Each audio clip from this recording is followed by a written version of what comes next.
Hello, lovelies. I did a kind of update as one of the videos this week, looking back over 2023, so I'm going to avoid a lot of preamble this time around, but there are a lot of comments compared to usual. I've tried to avoid repetition, but here we go. So, on the year of fuck-ups video, which was my kind of retrospective on the year and also looking forward, Screen Monkey says, some of that stock, talking about the Wizards stock getting dumped in the discount stores, some of that stock ending up at Ollie's is said to be board games and miniatures packs. In other words, evergreen products. So, to an extent, board games and miniatures can be seen as evergreen products, but I don't know that that's true of what they're producing, because what they're producing is quite tied in to their IP, and with that IP changing, about to go into a new edition with all the changes to everything that typically brings, I don't think it's as evergreen. I mean, Monopoly is an evergreen product for some horrific reason. I suspect devilry. But say like Star Wars Monopoly isn't so much of an evergreen. It's more popular when a Star Wars movie comes out or a new Star Wars series, or, well, I guess things have changed. Bad example, but you get what I mean. So a D&D board game, people might buy that in a rush while D&D is super popular, or when a new Dragonlance novel comes out for the Dragonlance board game, but not so much over time. And there are a lot of old miniatures out there that aren't really evergreen, that people don't necessarily buy anymore, except for the super fans who go for the recasts and so on. So yeah, I get where you're coming from, but I don't think that's a particularly great analysis necessarily, because not all board games are evergreen, particularly now that kind of Euro board game culture has spread. Captain Pazuzu left a very long comment, but it's a good one, so I'm going to read it on the whole, because I think more people should see it than would in a comment section.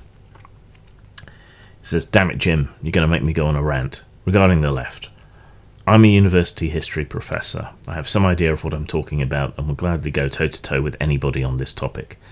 That said, the left is no longer the left. This is at least true insofar as the left no longer aligns itself or represents the cause of labour or the working class. You're right that the left has abandoned any pretense of class consciousness in traditional terms. The reason for this, in my view, is that the main thrust of what passes for leftist thought is fundamentally a manifestation of the bourgeoisie. Its ideas and treatises are distinctly removed from any concern of the working class. There are many reasons for this, but these are not factory workers or miners anymore. They are upper middle class people of all races, pushing what amounts to little more than the ideological fetishes of the upper class people. Of the upper classes. Note that most of the new left seems to love corporations and to eagerly embrace them. In almost every way, they are a new breed of conservative. They simply have a new religion that they're pushing. Most importantly, it is being pushed from the top down. It is little different in this regard from the ideas of social Darwinism from the turn of the century. This is the upper class pushing its views on the poor, as has been done throughout time. It is also worth noting that the early progressive movement was a distinctly religious movement. The very term social justice came from the pulpit of ministers preaching on the need to Christianize capitalism. A lot more could be said here as well, trying not to rant, but these are fundamentally different times, and the environment in which traditional labour exploitation occurs is also different. Suffice to say, in the most colloquial terms, the new left is basically angsty middle and upper class kids. They are reacting to the vapid Epicureanism of capitalism by trying to ascribe meaning to a life that is otherwise dedicated to mindless and meaningless consumption. In the end, they're just religious zealots who don't know why they believe what they believe and simply embrace the fact that it makes them feel good to believe in something. They get to be heroes in their own mind and smite all who would dare challenge their religious ethics and dogma. Fuck 'em and long live the weird kids. Which I thought was pretty good analysis. I know it was clipped because not wanting to seem like a rant, but I do think that the aspect that is missing is that at the time of the rise of what was called the New Left, in the US in particular, but elsewhere as well, there was crossover, and there still is crossover between material socialist concerns and somewhat identitarian concerns. But the mistake, I think, was focusing on those identitarian differences which divide people rather than the circumstantial and material issues that afflict everybody. So, for example, if the African American community in the United States is lagging behind the Caucasian community, for example, then focusing on the issues that the African American community is suffering and channeling aid and money to people because they're African American is all well and good, but it ignores the poorest people in the Caucasian community and helps feed resentment between the two groups, which is less than helpful. Whereas if you focused on the actual issue of poverty, albeit one that does or did disproportionately affect the African American community, then you would be helping people across all these different lines and therefore not fueling division, but rather fueling unity when it comes to issues. By focusing on the identitarian issues, both left and right have fed division, in my not so humble opinion. I studied history and politics as well, and that kind of curses you. but yeah, otherwise I think that was pretty good analysis. You just missed that kind of middle step, and it is unfortunate that so many people in the working class and underclass are so socially conservative, and it is also a pity that they have been targeted so effectively by the right, because the left has given up on them to the point where they become self-harming in their politics as well. But hey, Patrick Ellison says, this is like listening to a long-lost twin. The left left me. I'm still right where I was, but only the righties are sane now. Reality always wins. Poo in one hand, wish in the other. I don't quite feel like that, because there are still, and there constantly have been, lunatics on the right as well, pushing certain things. Look at the... they're coming out of the woodwork again, I think. Look at the fuss around just the GTA 6 trailer dropping, right? And the kind of people who were decrying that was mostly coming from the right this time around. I think they feel like they've got a bit of power back, so they can start swinging their dicks and imposing themselves on others the way the pseudo left has been. So I think there's sane people on both sides, and I don't necessarily mean just around the centre. You can be radical and sane. I think that's possible. I think that would describe me. But there are people who are deranged about certain issues, right? Like I've got someone constantly trying to berate me from the right about my position on sex education. That's just as deranged as someone insisting that biological sex is a spectrum from the ostensibly the other side, right? They're both lunatics. And just because you want to assert reality doesn't have to mean you want to oppress people or treat them shittily. You can want trans rights while also not wanting people to be treated like shit for their own personal beliefs about that. It's possible to want both people's freedom to be arseholes and people's freedom to be treated as the gender they want to be treated. Things are nuanced, but we live in an age without nuance. As I keep saying, I feel like a broken record. Jeffrey Spring said, I just started watching your content and really enjoy your reviews.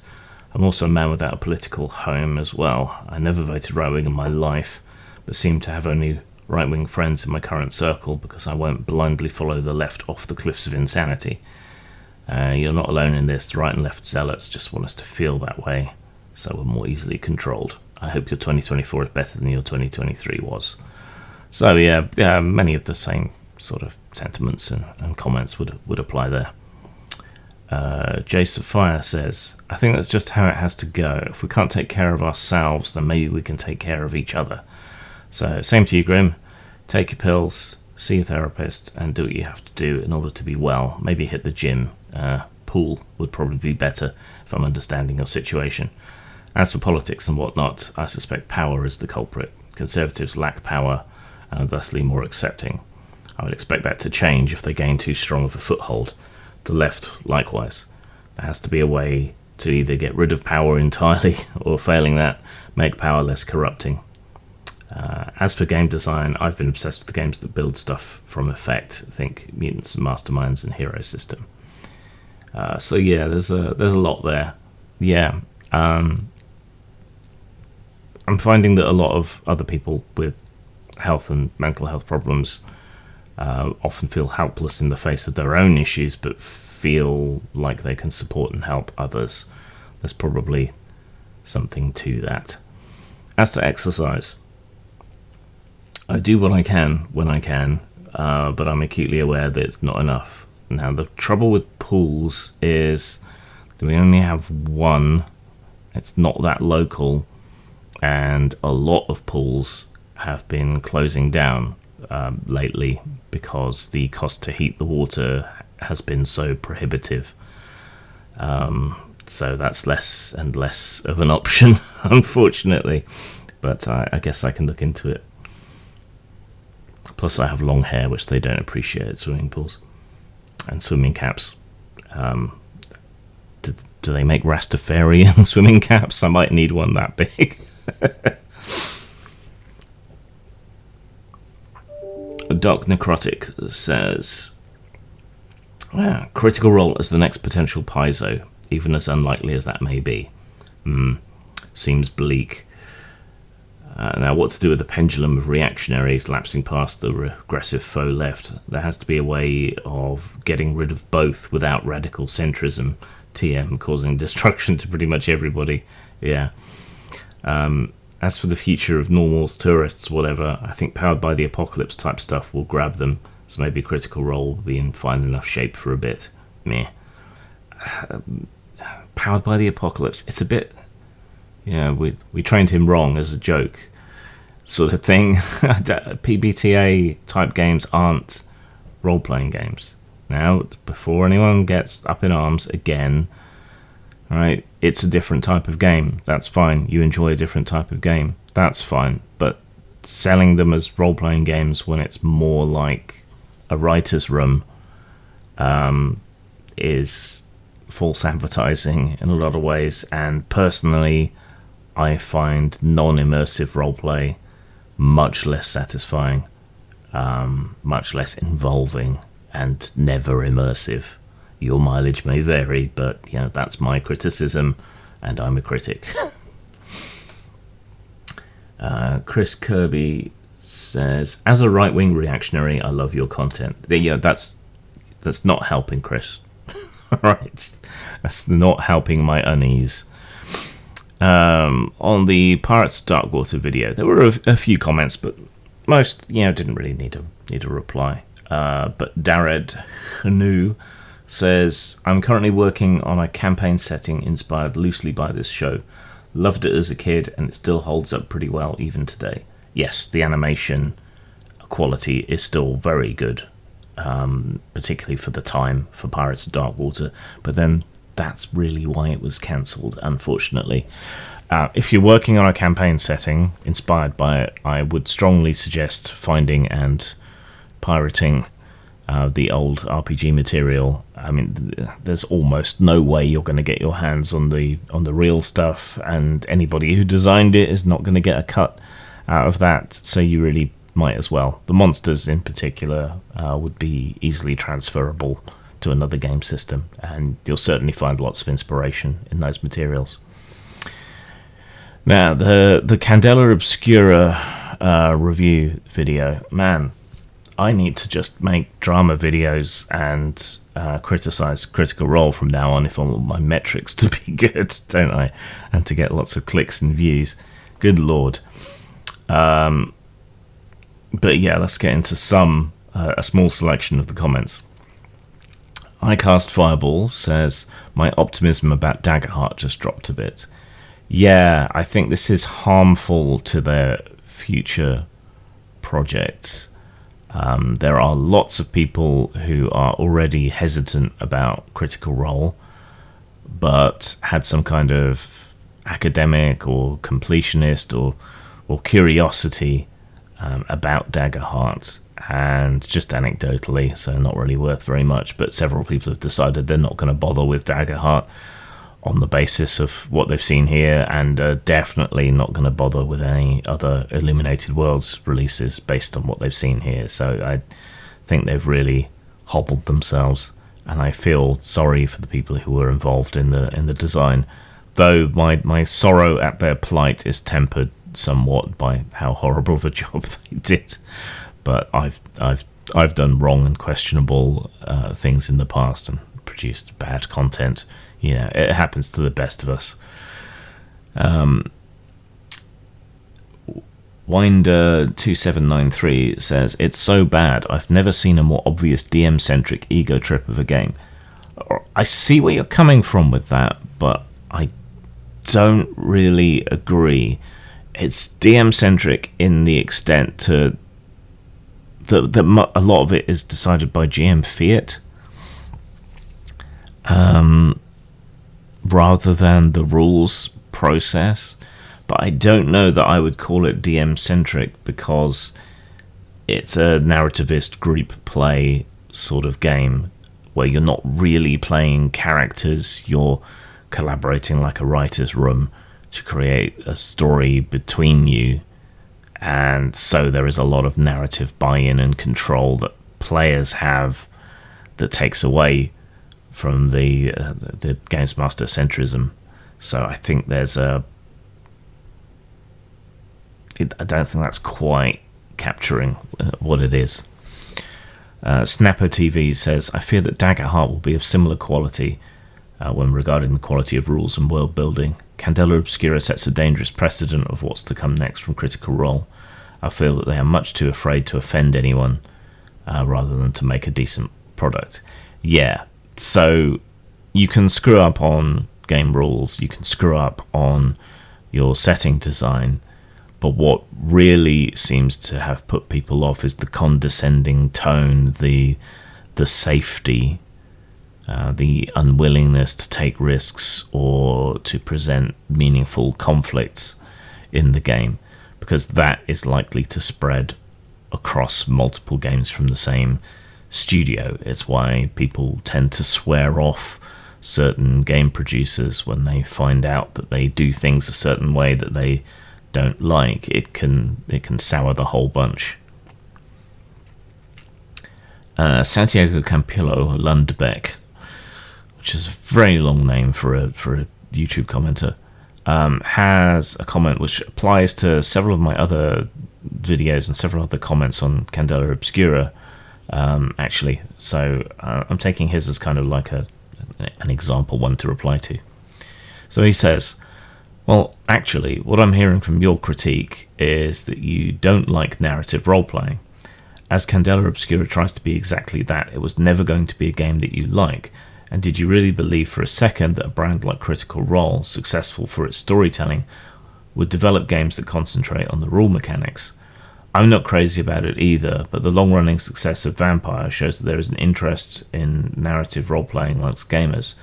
So maybe Candela Obscura will find its fans amongst the gamers who prefer a rules-light approach and don't want to have a dice chart for every eventuality in the game. You also didn't really explain why it doesn't have any real game mechanics, apart from the commentary that it's not really deadly. This is a totally valid opinion, but Call of Cthulhu has been rightly criticised for being too deadly and making a longer campaign with the same characters impossible. And the fact that Pulp Cthulhu exists tells me that even the makers of Cthulhu think that horror can be done without the fear of dying in each session. And in the end, it comes down to design decisions. The same goes for their version of steampunk, where everyone is nice to each other. Yes, this doesn't mirror the reality of the Victorian age, but on the other hand, we totally accept female warriors in fantasy settings, although they weren't really a thing in the Middle Ages. Nobody is forced to use the Candela Obscura world exactly as described in the rulebook. If you want to play it darker, nobody is really stopping you. Okay, so there's a bunch of issues there. I am fine with narrative role-playing. I am not fine with badly executed narrative role-playing. You bring up Vampire. I played Vampire the day it came out in the UK. I was heavily involved in the LARP Society for 10 years or more. So it's not anything that I have against narrative role-playing, though I would say that Vampire is not a narrative system, but rather a narrative slant and focus in how you play it. And that was often to the detriment, actually, of games within Vampire. Telling someone they're a storyteller tends to make them impose their fanfic on everyone else at the table, rather than creating situations. That's how I always describe my role, both as a game designer and as a games master. Is my job is to create a context in which people can create their adventures and stories, and narrative is something that is emergent rather than forcibly crowbarred, which is more the case here. But I certainly am not against narrative games. I'm guessing you're new, so that's fine. As for Call of Cthulhu, you can run long campaigns with Call of Cthulhu. It just requires a different mindset from the players, in a similar way to, if you go into a basic D&D or an AD&D dungeon with a 5th edition mindset, you're going to die very quickly. Whereas if you're cautious and clever and thoughtful in your approach, you're more likely to survive. So I think that's more to do with player mindset. Pulp Cthulhu becomes no longer horror in a lot of ways. You do need that threat. You do need stakes. It's easy to disgust. It's not so easy to horrify. Female warriors in fantasy settings. Fantasy settings aren't necessarily medieval settings. There's Conan. There's all kinds of other things. But even with those odd things, this is the But My Dragons argument, right?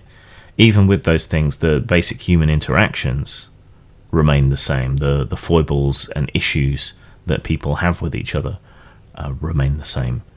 But that's not the case in this setting. People are not acting like humans, and therefore it has that uncanny valley effect, that perfect matrix effect, where you reject the setting because humans aren't acting like humans in it. Ajax Plunkett says, the problem with Powered by the Apocalypse and adjacent systems like this one is not the fact that it's hard to die, or that bonus points can be moved around from player to player, making dice rolls even more insignificant. It's that the game doesn't emulate or simulate the genre, setting, background, or feel of the thing through its mechanics. In Steve Jackson's Toon RPG, you cannot die either, and the healing of PC's characters are considered overpowered, but that's because it's emulating or simulating the world of cartoons, and so the mechanics try to support this.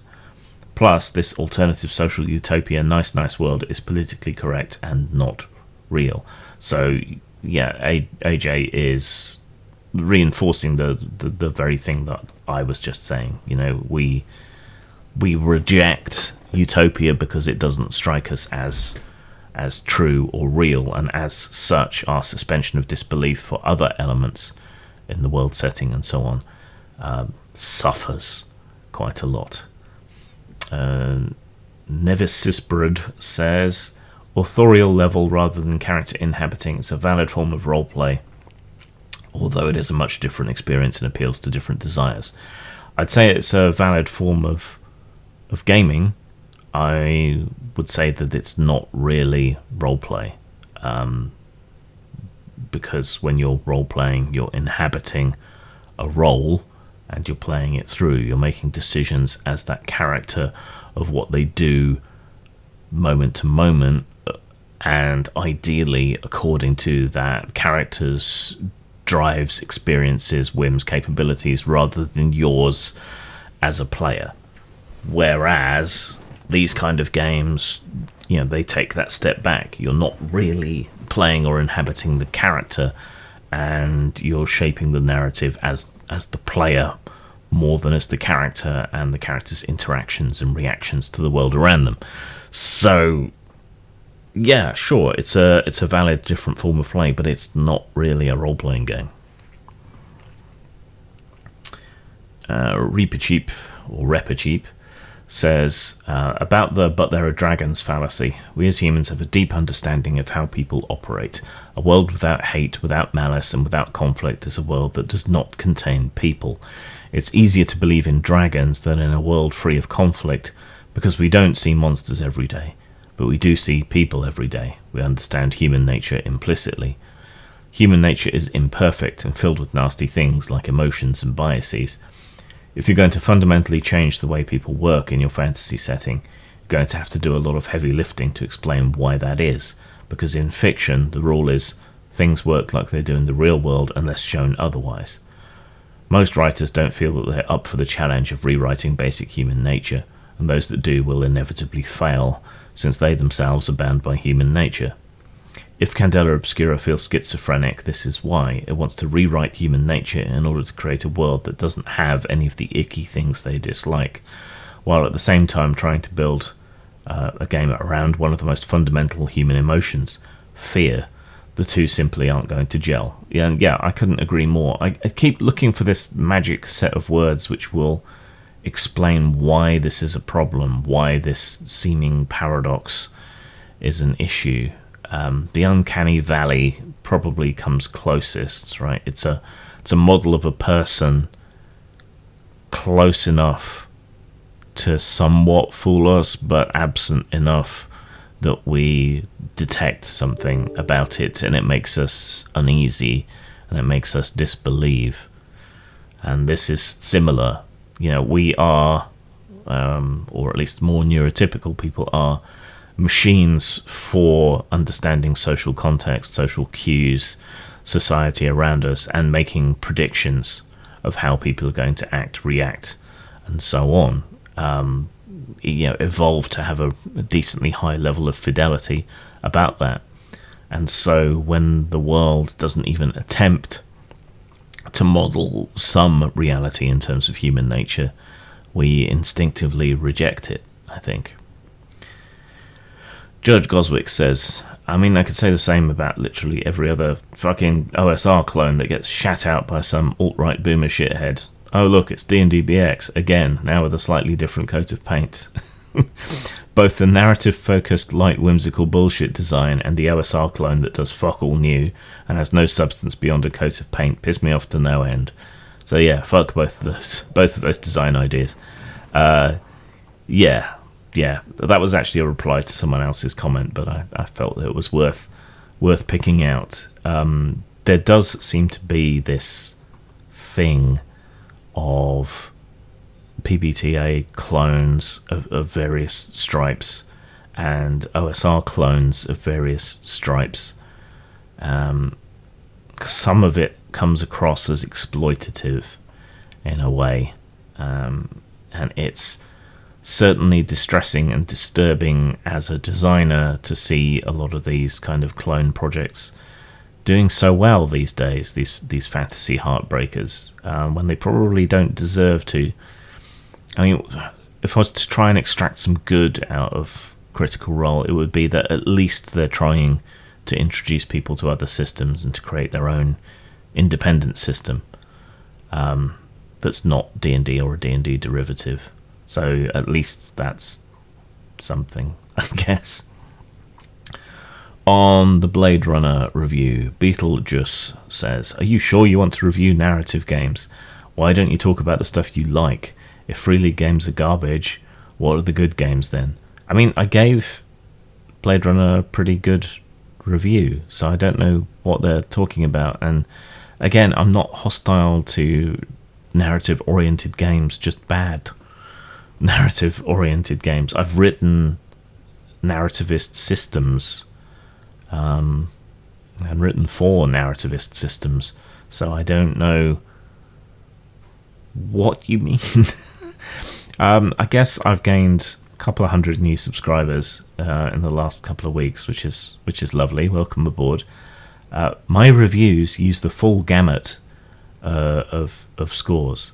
Maybe you're used to, professional film and game review channels where a 7 is an average, actually, even though the scores are supposed to be out of 10.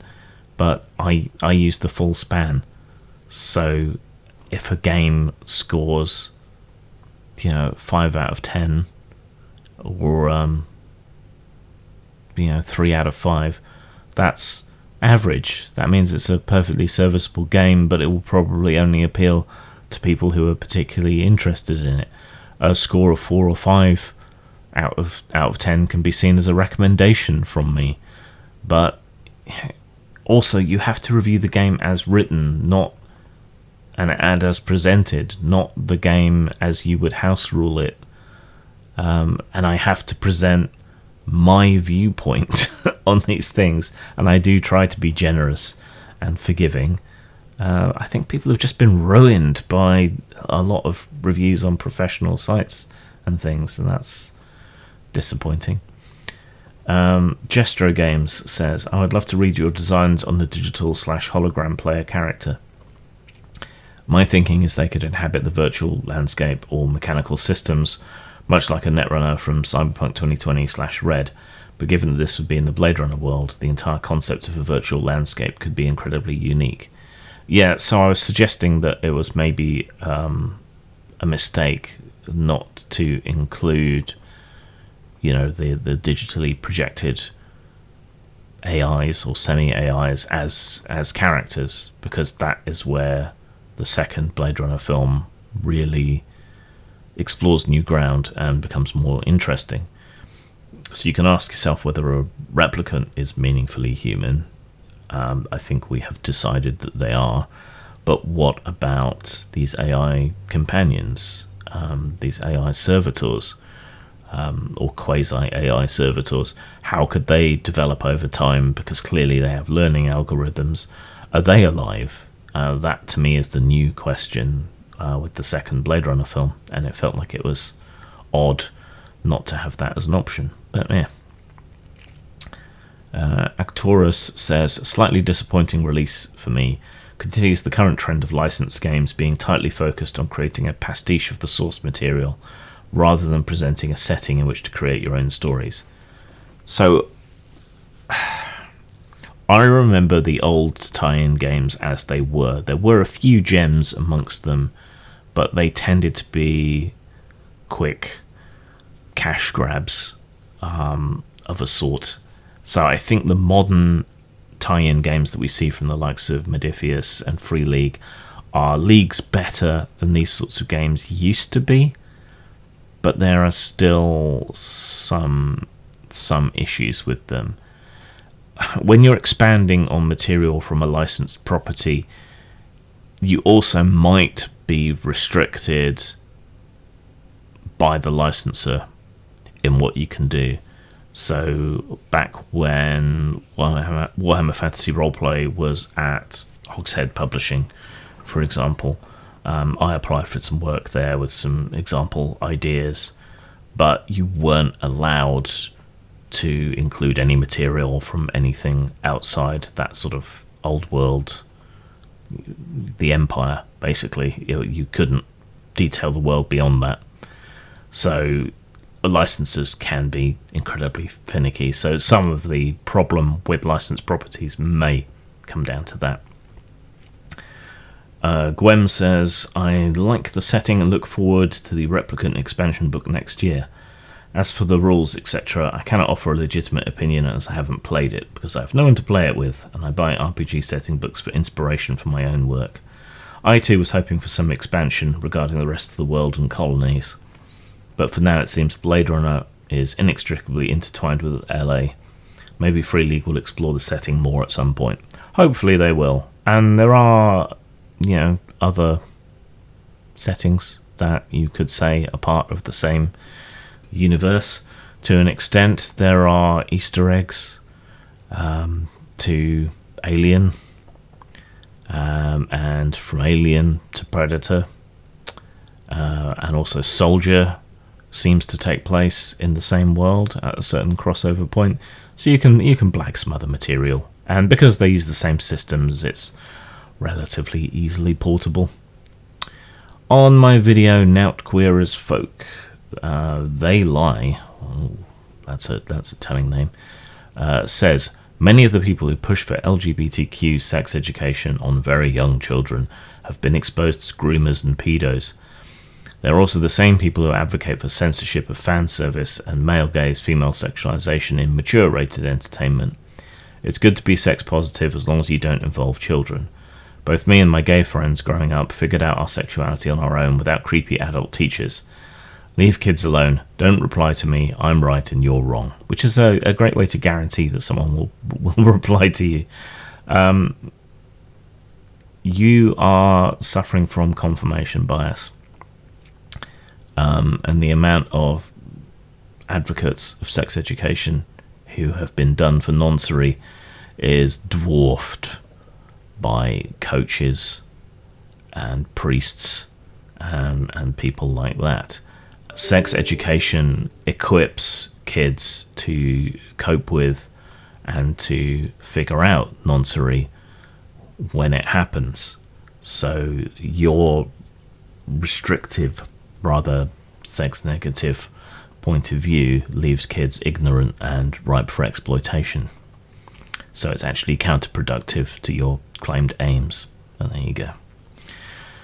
On my Godbound review, I left something out, which was pointed out by Tora58. Your comments on the stat mods not being standard. This misses the big adjustment with the system in the use of the 2d6 skill system and the fact that stat bonuses apply to skill rolls. This makes having a stat bonus much more powerful than you'd expect from a standard OSR system. But not in combat, because combat uses the full 1d20 range. So yes, I did miss out describing that, but I think that's actually another criticism. Various of Crawford's games use 2d6 or 2d8 to roll for the skills. Most of them have that constricted stat bonus thing, making stats much more irrelevant normally. And there is this divergence between the combat d20 roll and the skill roll of 2d6 or 2d8 or whatever, rather than having a single unified resolution system. So that would actually be another criticism I would give. But you're right, I did miss that out. On my review of the Second Inquisition, Elder Gusto says, I'm annoyed with them doing the UV bomb thing. It was bad enough having to explain to people all the time that vampires aren't allergic to UV. It's a supernatural weakness to literally the sun that hurt them. But now they go with the modern movie trope. Oy. I mean, they at least would have... before, they at least would have it as technocrats would use Prime to imbue light with mystical qualities as sunlight, or correspondence to teleport literal sunlight. So maybe the normie extraordinary citizens just thought it was normal UV, but the Q outfitting them actually had to do much more than they knew under the hood. Sadly, I also miss Strike Force Zero. I was fond of the idea that they would export the template of Strike Force Zero outside of Asia, like maybe beta testing it over and port them out as a global agency with the Second Inquisition.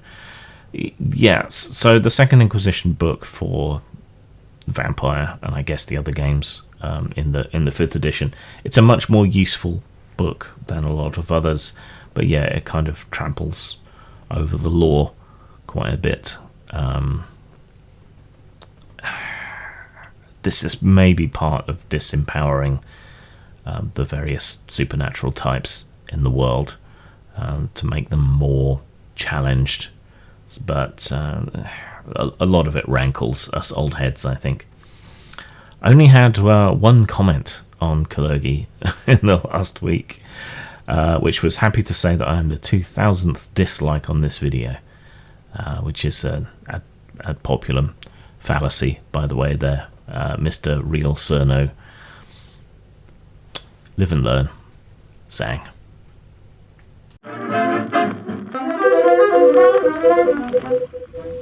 I very occasionally record podcasts, which you can find at anchor.fm/Grimstales.